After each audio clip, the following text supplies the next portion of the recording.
चिंटू और नन्ही चिड़िया की अनोखी दोस्ती। गांव के किनारे एक छोटा सा घर था जहां 10 साल का एक प्यारा बच्चा रहता था। उसका नाम था चिंटू। चिंटू बहुत ही जिज्ञासु और दयालु लड़का था। उसे पेड़ पौधों, जानवरों और खासकर पक्षियों से बहुत लगाव था। हर सुबह वह अपने घर के आंगन में बैठकर चिड़ियों की चहचहाहट सुनता और उन्हें दाने खिलाता। चिंटू की माँ अक्सर कहती, बेटा तुम तो सच में प्रकृति के दोस्त हो। चिंटू मुस्कुराकर जवाब देता, माँ ये भी तो हमारे दोस्त ही हैं, बस बोल नहीं पाते। एक दिन की खास शुरुआत। एक दिन सुबह सुबह जब चिंटू आंगन में आया तो उसे कुछ अलग सा महसूस हुआ। आज चिड़ियों की आवाज थोड़ी कम थी। वह इधर उधर देखने लगा। तभी उसकी नजर एक छोटे से पेड़ के नीचे पड़ी। वहां एक नन्ही सी चिड़िया घायल अवस्था में पड़ी थी। चिंटू तुरंत उसके पास दौड़ा। अरे तुमको क्या हुआ? उसने प्यार से कहा। चिड़िया बहुत कमजोर थी और उड़ भी नहीं पा रही थी। चिंटू ने धीरे से उसे अपने हाथों में उठाया और घर के अंदर ले आया। चिंटू ने अपनी माँ से कहा, माँ देखो ना, ये चिड़िया घायल है, हमें इसकी मदद करनी चाहिए। माँ ने प्यार से कहा, बिल्कुल बेटा, लेकिन हमें इसे बहुत संभाल कर रखना होगा। चिंटू ने एक छोटी सी टोकरी में मुलायम कपड़ा बिछाकर चिड़िया के लिए घर बना दिया। उसने उसे पानी पिलाया और थोड़ा सा दाना भी रखा। कुछ दिनों तक चिंटू उसकी खूब देखभाल करता रहा। धीरे धीरे चिड़िया ठीक होने लगी। अब वह थोड़ा थोड़ा फुदकने लगी थी।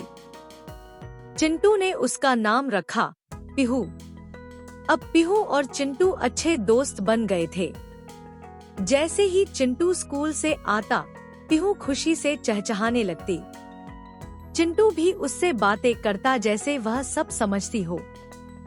पीहू, आज स्कूल में मैंने नई कविता सीखी। पीहू चू चू करके जवाब देती जैसे वह सुन रही हो। चिंटू का हर दिन अब और भी खास हो गया था। एक दिन चिंटू ने देखा कि पीहू खिड़की के पास बार बार जा रही है और बाहर देख रही है। चिंटू समझ गया, अब पीहू उड़ना चाहती है। उसके दिल में थोड़ी उदासी आ गई। अगर पीहू उड़ गई तो मैं अकेला हो जाऊंगा, उसने सोचा। लेकिन फिर उसने खुद से कहा, सच्ची दोस्ती वही होती है जिसमें हम अपने दोस्त को आजाद रहने दें। अगले दिन चिंटू ने खिड़की खोल दी।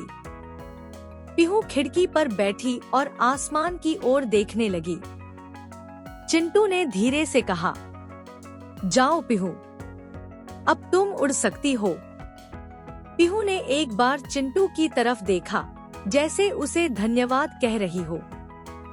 फिर उसने अपने पंख फैलाए और उड़ गई। चिंटू की आंखों में आंसू थे, लेकिन उसके चेहरे पर मुस्कान भी थी। कुछ दिन बीत गए। चिंटू अब भी हर सुबह आंगन में बैठता, लेकिन अब उसे पीहू की कमी महसूस होती। एक दिन अचानक एक जानी पहचानी आवाज सुनाई दी, चू चू। चिंटू ने ऊपर देखा, वह पीहू थी। लेकिन इस बार वह अकेली नहीं थी, उसके साथ और भी चिड़िया थी। पीहू रोज आने लगी। वह अब भी चिंटू के पास बैठती, दाना खाती और फिर उड़ जाती। सीख। चिंटू ने समझ लिया था कि सच्ची दोस्ती का मतलब किसी को अपने पास बांधकर रखना नहीं, बल्कि उसे खुश देखना होता है। उसने माँ से कहा, माँ पीहू अब भी मेरी दोस्त है, बस अब वह आसमान में रहती है। माँ ने मुस्कुराकर कहा, हाँ बेटा, सच्ची दोस्ती दिल में रहती है, दूरी में नहीं। अब चिंटू ने और भी चिड़ियों की देखभाल शुरू कर दी। उसने अपने आंगन में पानी का छोटा सा कटोरा रखा, दाने रखे और पेड़ भी लगाए ताकि पक्षियों को घर मिल सके। धीरे धीरे उसका घर चिड़ियों का छोटा सा संसार बन गया। गांव के लोग भी चिंटू की तारीफ करने लगे। ये बच्चा तो सच में प्रकृति का रक्षक है, वे कहते। चिंटू और पीहू की दोस्ती आज भी बनी हुई थी। हर सुबह जब सूरज उगता, पीहू आकर चिंटू को गुड मॉर्निंग कहती। चिंटू मुस्कुराता और कहता, तुम जहाँ भी रहो, खुश रहो मेरी दोस्त। सीख: सच्ची दोस्ती आजादी और प्यार पर टिकी होती है। हमें जानवरों और पक्षियों के साथ दया और प्रेम से पेश आना चाहिए। प्रकृति की रक्षा करना हमारा कर्तव्य है।